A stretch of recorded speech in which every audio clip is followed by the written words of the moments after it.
Well, as we move into sharing Scripture together this morning, I want to kind of place what we're doing today in the broader context of what we're doing this season of Lent. Lent is the 40-day period leading up to Easter, and we're talking about this idea of growing our roots during Lent. The idea of recognizing that what goes on above the surface requires us to be deeply rooted in our faith. And a couple weeks ago, we started by talking about the need to be filled with God's Spirit. We read about Jesus' baptism in the Gospel of Mark, and we talked about prayer. We talked about the ways that God meets with us.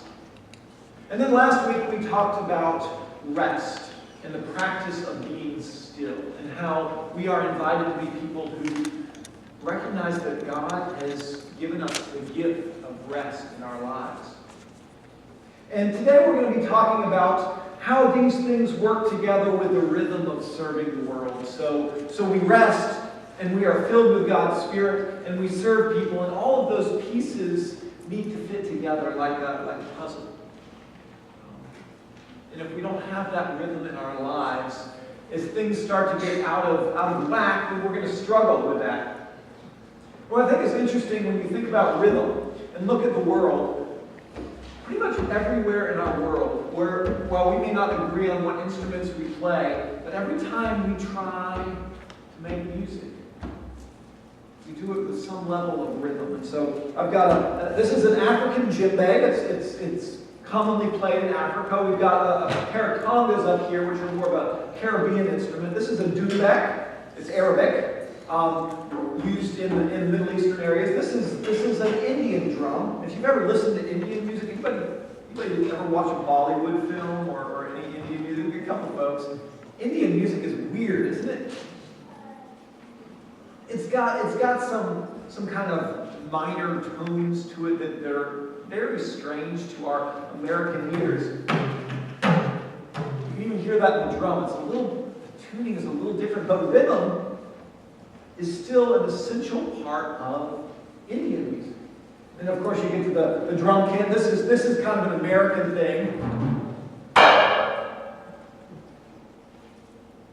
We need rhythm in order to do life.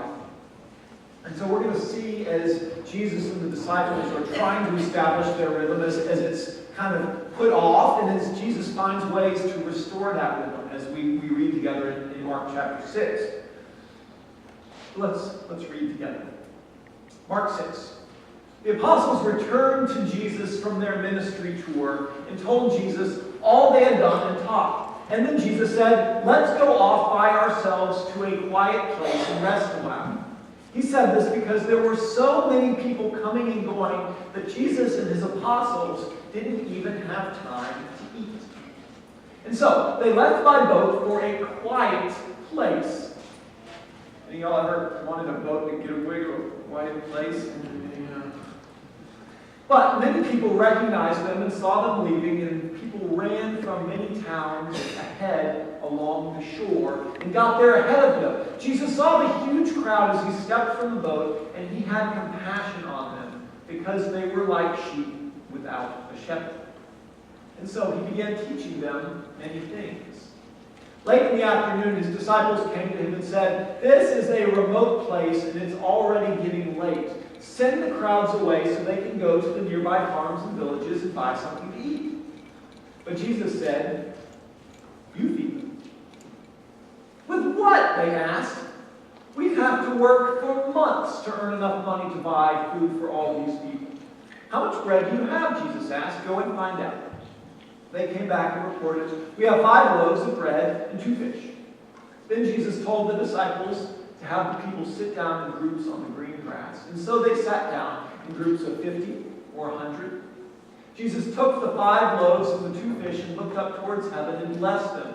Then breaking the loaves into pieces, he kept giving the bread to the disciples so they could distribute it to the people. He also divided the fish for everyone to share. They all ate as much as they wanted, and afterwards the disciples picked up 12 baskets of leftover bread and fish. A total of 5,000 men and their families were fed. Immediately after this, Jesus insisted that the disciples get back into the boat and head across the lake from Bethsaida, while he sent the people home. After telling everyone goodbye, he went up into the hills by himself to pray. This is where I want us to start. And these are the sermon notes that are in your bulletin if you want to follow along. You've got some blanks that you can fill in. This is your first sermon note. Jesus lived with a spirit-led rhythm to life, making time for rest, for service, and times to be filled with God's Spirit and to seek guidance. As you read through the Gospel of Mark, and I know Kim mentioned that she's doing that, I hope that many of you are reading through Mark with us. If you need either a copy of Mark or the reading plan, they're up here on the front pew. But as you read through Mark, it's hard to miss this, that Jesus finds rhythm in his life. He's constantly serving people, but then he steps back and says, okay, now's the time for rest. Or now's the time for prayer. And then he steps back and he serves people again. And then, no, now it's time to dismiss the people because I need to go and seek God and to be in prayer and to find that spot of rest. And this rhythm of life is what marks out Jesus' ministry because he knows that as somebody created in the image of God, God who rested on the seventh day, God who made us as people who need to be refilled with God's Spirit, that we have to find this rhythm to life. That requires making time to do it. Most of us think these things are a good idea. We're not going to argue with that. But when you look at what we've done with our lives and how we've made time in our lives, acts of service, times to rest, times of prayer, those things tend to just get pushed out because we don't make the time intentionally to do them. And so, the story starts with the disciples returning from trying out their call. This was the first time, and you can read this in the verses leading up to this. Jesus had sent out the disciples 2 by 2 to go out and to proclaim the good news, to cast out demons, to share about what Jesus had been doing.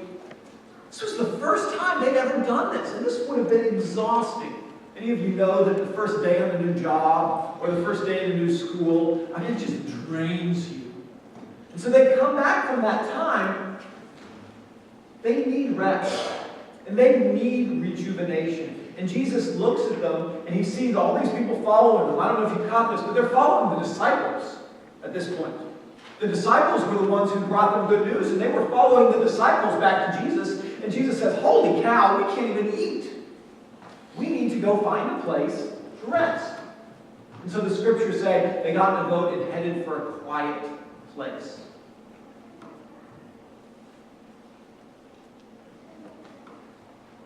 Go off by ourselves to a quiet place and rest a while. Jesus made a plan for rest, a plan for refilling, maybe a little mini vacation, if you will, because they needed that time to restore their souls and their energies. But that's not how it worked out, was it? And I'm sure that we can all bear witness to this reality in our lives. It's not always what we are hoping or anticipating. As they are sailing around the coastline in their boat, the people on the shore who had crowded them at the docks say, aha, I see them and I see where they're going. And I'm going to meet them there. And so they run ahead on foot to the place where Jesus and the disciples were going, and they actually arrive in the spot before the boat does. And so as Jesus gets out of the boat, he doesn't just say, well, too bad for them. He looks at them, and God's heart within him calls him to something different. Scripture says that he saw them as sheep without a shepherd. Now, sheep are not the brightest of animals. They need direction. They need guidance. And sheep without a shepherd are folks who are wandering and lost and don't know which way to turn. And so Jesus had compassion on them. So he takes time and stops. He teaches them. They spend the whole day there in that place. And then at the end of the day, we have this great miracle of the feeding of 5,000 people with 5 loaves and 2 fish. It truly is a wonderful thing to see Jesus' care for them spiritually, physically. But then the end of the day comes, and it's time to be done. So he insists, and the words of Mark are amazingly strong here. He tells the disciples, you must get into the boat right now, basically, and leave. It's time for the disciples to move on. It's time for the crowds to go home. Because Jesus recognizes that, yes, he needed to care for these sheep, but he also needs that time for refilling and refreshing and restoring his soul. And so he dismisses the people. And after Jesus lost his planned time, that time when he was going to see God, that time when they were going to rest, he creates new time and new space to be in prayer. I don't know if you catch this at the end. First of all, he sends off the disciples, keeps the crowd so they can't chase the disciples, sends the disciples off the boat, and then he dismisses the crowd and he goes up onto the mountain in prayer alone with God. Because he knows that as important as service is and as important for caring for these lost sheep is, he's got to spend that time being refilled by God. And so he creates new time and new space, new schedule for prayer to replace what has been lost. And so here's what I want us to recognize in this. We may discover places of service at unexpected times. And I suspect we will. When we're looking, as we go through life, we're going to find that there are moments that break in where we need to say, boy, I've got that thing I'm really busy with. But I got to stop right here, and I've got to be present right here. I've got to serve these people. I've got to care for these people. I've got to be present this time. I had this happen one time this week when I was running late. Had a bunch of stuff I needed to get done here in the office, and I started talking with somebody, and I realized I got to be right here. As much as I need to go get that stuff done, this is the place I need to be. This is the conversation I need to have, and I need to not hurry, and I need to not rush it. Now, that mean I had to find time later to get done what was supposed to be getting done? Yeah.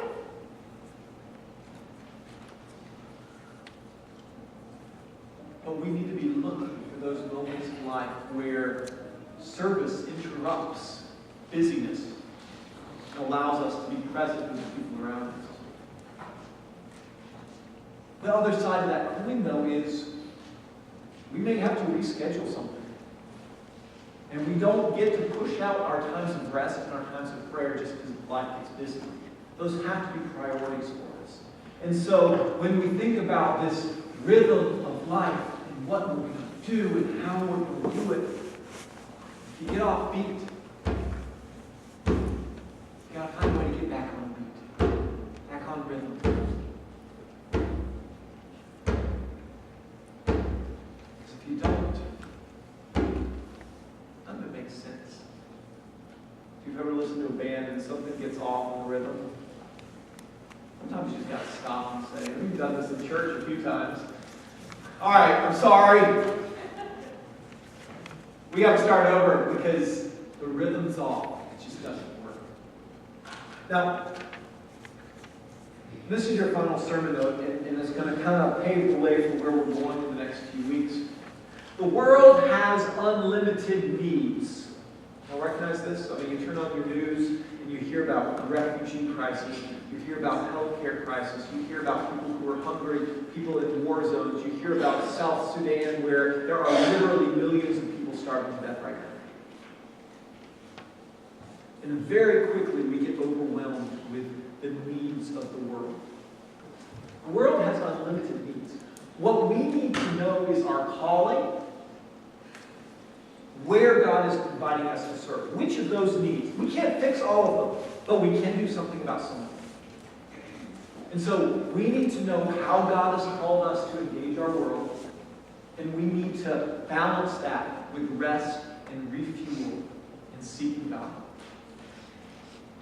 If we don't understand our calling, then the resting and the refueling that becomes all we do, and that's not a life worth living. If we don't rest and refuel and we just dive headfirst into our calling, then we will burn ourselves out. We will end up as those people who are unable to live out that call because we haven't listened to God's voice saying we need to rest and refuel. So in the next few weeks, we're going to get into this, what I call the practice of being you up here. And there's a worksheet here if you want to start on this. It talks about what are your passions? What are the gifts that God has given you? We've got little spiritual gifts passed up here. And these are all designed to help you understand how God has called you specifically to engage in the hurts of the world around us. Probably you're not expected to multiply 5 loaves and 2 fish for a crowd of 5,000 people. Maybe you are. But I'm going to guess not. That's not something God does on a regular basis. God may be calling you to feed people, though.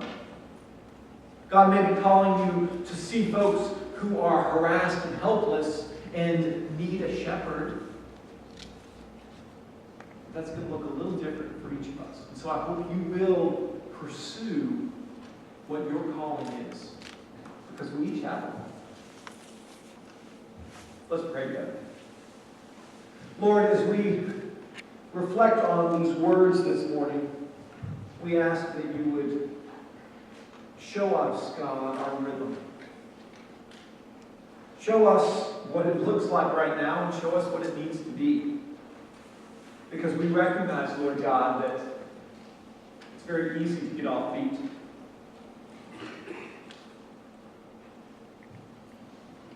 Maybe we're failing to find that time of rest.